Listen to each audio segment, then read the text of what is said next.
ఇసుక జనగామ జిల్లాలో కూడా పెద్ద పులి టెన్షన్ పుట్టిస్తోంది. రైట్, ఇందాక మనం కూడా చూసాము. అటు తూర్పు గోదావరి జిల్లాలో పులి అయితే భయభ్రాంతులకు గురి చేసింది. ఇప్పుడు జనగామ జిల్లాలో కూడా ఈ విధంగా పులి భయభ్రాంతులకు గురి చేస్తోంది అని చెబుతున్నారు. మరి ఏం జరుగుతోంది, ఎక్కడి నుంచి వచ్చాయి ఈ పులులన్నీ కూడా ఒకసారి చూద్దాం. అయితే జనగామ జిల్లాలో కూడా పులి టెన్షన్ అయితే ఉంది. 2 రోజులుగా జిల్లాలో పులి సంచరిస్తుంది అని చెబుతున్నారు. జనమంతా కూడా భయపోతున్నారు. కిలాషాపూర్, మేకలగట్టు, మచ్చుపహాడ్ శివారులో పులి ఆనవాళ్లను గుర్తించారు అధికారులు. దీంతో రంగంలోకి దిగారు 2 రెస్క్యూ బృందాలు. పులిని ట్రాక్ చేస్తున్నారు. దీనికి సంబంధించి మరింత సమాచారం మా ప్రతినిధి వేణు అందిస్తారు.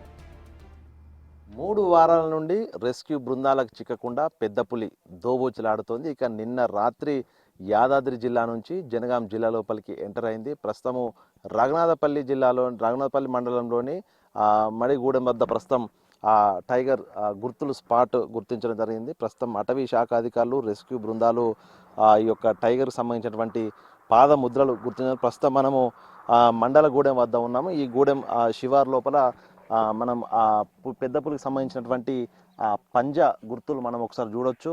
సో ఈ గుర్తులను బేస్ చేసుకొని అదేవిధంగా ఈ యొక్క పాదం గుర్తుకు ఫ్రంట్ బ్యాక్ వీటి మధ్య ఉన్న గ్యాప్ను బట్టి 4 సంవత్సరాల వయసు ఉందంటూ కూడా అధికారులు నిర్ధారణకు వచ్చారు. అయితే ఇది ఒక యువ పెద్ద పులిగా భావిస్తూ ఉన్నారు. ఈ రోజున రాత్రి యొక్క లేగ దూడను కూడా అది చంపేసింది. చంపిన తర్వాత దాన్ని బ్లడ్ ఫుడ్ తీసుకున్న తర్వాత ఇదే మార్గం ఉంటుంది. ప్రస్తుతం మన మార్క్స్ కూడా చూడొచ్చు.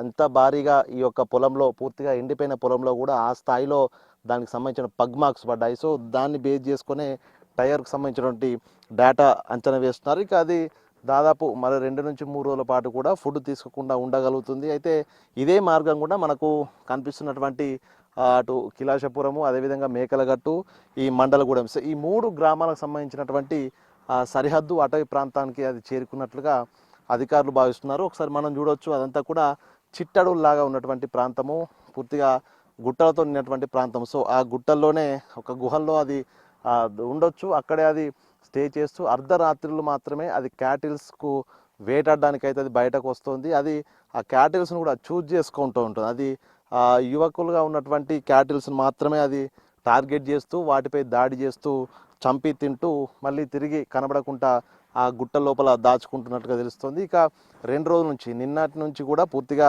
లింగాలగల్పూర్ మండలంలో తిరిగినటువంటి పెద్ద పులి ప్రస్తుతం ఈ రోజున రఘునాథపల్లి మండలం వచ్చింది. మండలగూడెం వద్ద దాన్ని పూర్తిగా ఐడెంటిఫై చేశారు. అయితే ఇక్కడ నుంచి దాదాపుగా కిలోమీటర్ నుంచి కిలోమీటర్న్నర వరకు అది వెళ్ళొచ్చు అనేటువంటి ఆలోచన ప్రస్తుతం రెస్క్యూ బృందాలు అయితే కనుగొన్నాయి. ఇక ఈ రోజు రాత్రి వరకు ఈ మార్క్స్ను ప్రస్తుతం మనం ఒకసారి క్లియర్గా చూడవచ్చు. ఇక బురదలోకి వచ్చేసరికి పూర్తిగా దాని వెయిట్కి యువ పెద్ద పులి కాబట్టి దాని వెయిట్కి ఆ పంజా కంప్లీట్గా లోపలికి గుంతలుగా మారినటువంటి పరిస్థితి. సో ఈ స్థాయి పెద్ద పులి కనుక క్యాటిల్ హీటర్ కాకుండా మ్యాన్ హీటర్గా కూడా మారే అవకాశం ఉందంటూ కొంత హెచ్చరికలు కూడా జారీ చేస్తున్నారు. ఇదే మార్గం గుండా పెద్ద పులి వెళ్ళింది. సో ఈ ఏరియాలో ప్రస్తుతం మనం ఒకసారి మేకలగట్టు, కిలాషపురము, అదేవిధంగా మండలగూడెం, ఈ 3 గ్రామాల సరిహద్దు సంబంధించినటువంటి గుట్టల ప్రాంతం ఒకసారి చూడొచ్చు. ఆ గుట్టల ప్రాంతంలోనే పులి పక్క అక్కడే ఉంటుంది. మళ్ళీ తిరిగి అది ఫుడ్ కోసం ఏదైతే క్యాటిల్స్ని వేటాడిందో మళ్ళీ అదే ప్రాంతానికి వచ్చి